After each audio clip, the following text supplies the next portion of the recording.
nos da mucho gusto que esté aquí en el estudio. Escuchar a los protagonistas de la información es informarse de primera mano. Aquí para ti en Noticias con Madre tenemos una entrevista exclusiva.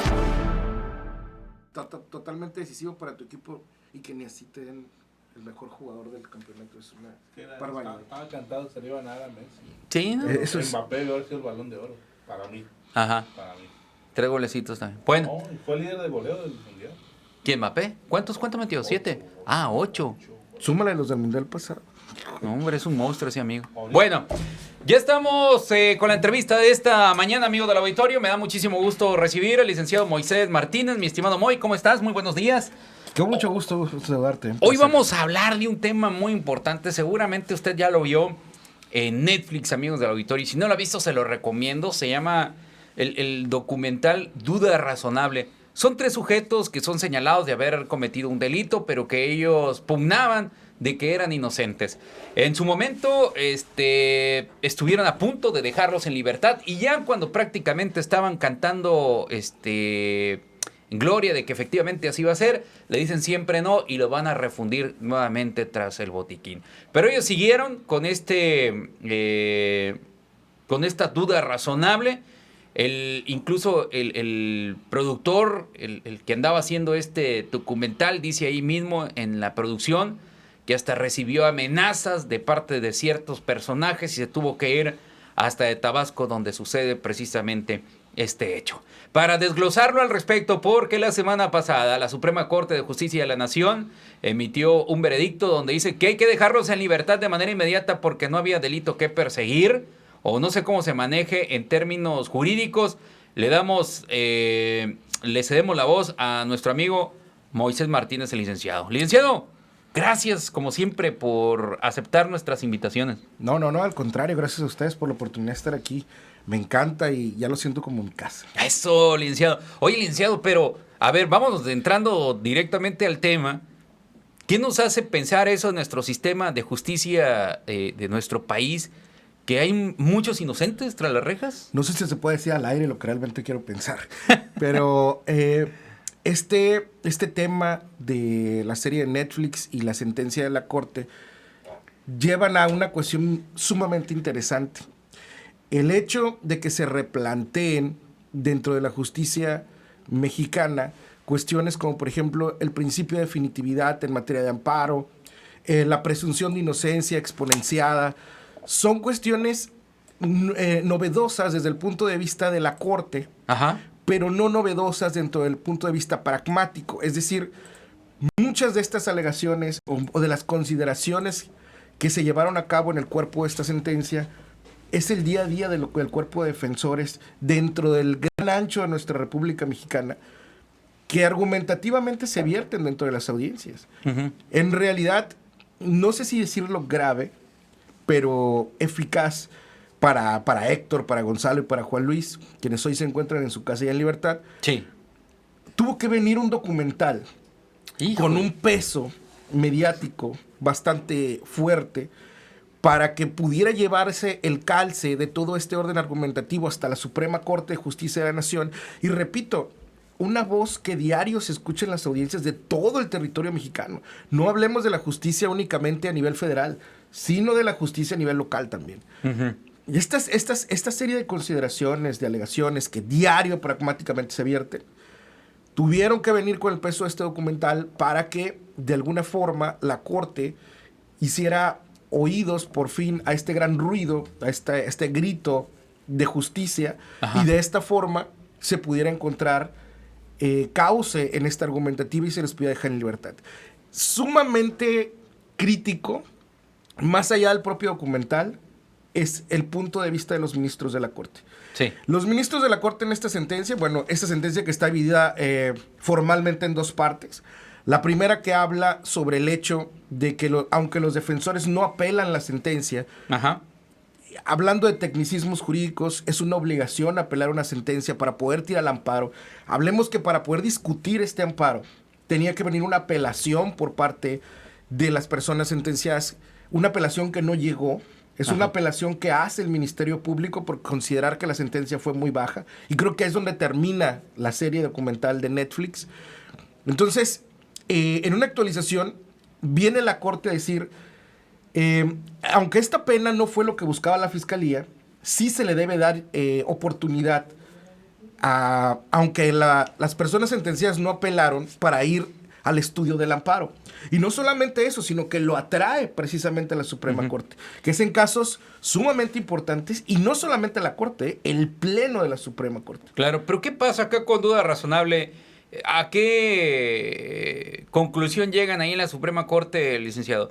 Que no había las pruebas suficientes como para tenerlos tras las rejas, que se equivocaron las autoridades que dictaban justicia allá en Tabasco. ¿A qué conclusión llegan al final de cuentas? La conclusión, el punto medular y específico fue un cochinero lo que se hizo en materia de presunción de inocencia. Ajá. Se vulneró absolutamente. Hay una frase que me permito citar de ahí de la sentencia, y dice: el hecho de que dos personas se estacionen en la vía pública no las hace sospechosas.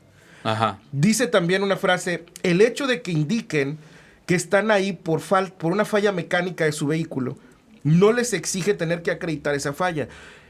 Esto nos lleva a una cuestión reflexiva sumamente fuerte. Imagínate entonces tú que el sospechosismo pragmático, o sea, lo de diario, Ajá. hablemos de corporaciones como Guardia Nacional, policías estatales, corporaciones policiales municipales, el sospechosismo se ha vuelto el día a día para la detención de una persona. Claro. Entonces, que la propia Corte venga y te diga: hombre, el solo hecho de que una persona esté en una vía pública no amerita que se lleve a cabo el cauce de una detención y consecuentemente la licitud de la misma y posteriormente un proceso penal, habla de una vulneración sumamente grave al orden jurídico mexicano en materia de presunción de inocencia. La Corte dice: la presunción de inocencia debe ser vital, debe ser básica y debe subyacer a todo el orden jurídico mexicano. En otro orden, dicho de otra manera, amigo radioescucha, tu presunción de inocencia vale muchísimo más que cualquier proceso que se pueda llevar a cabo. Es decir, todo proceso debe descansar en la vía de una presunción de inocencia, que implica que la orden policial te diga por qué te detengo. Primero que nada, quién soy, por qué te detengo, a dónde te llevo, qué fue lo que hiciste o lo que debiste haber hecho.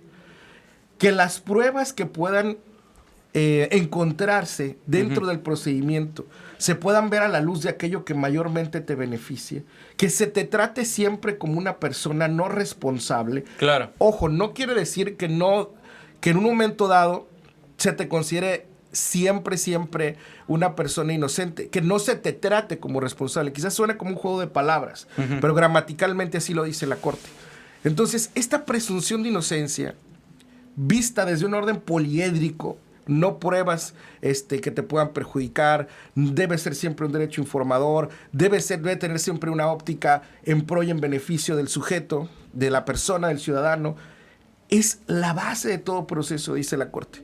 Lo más grave de todo esto es que haya tenido que llegar el 2022 en un proceso que inicia el 23 de noviembre de 2021, perdón, una serie que se estrena el 23 de noviembre de 2021, y que además un sistema de justicia penal que se jacta.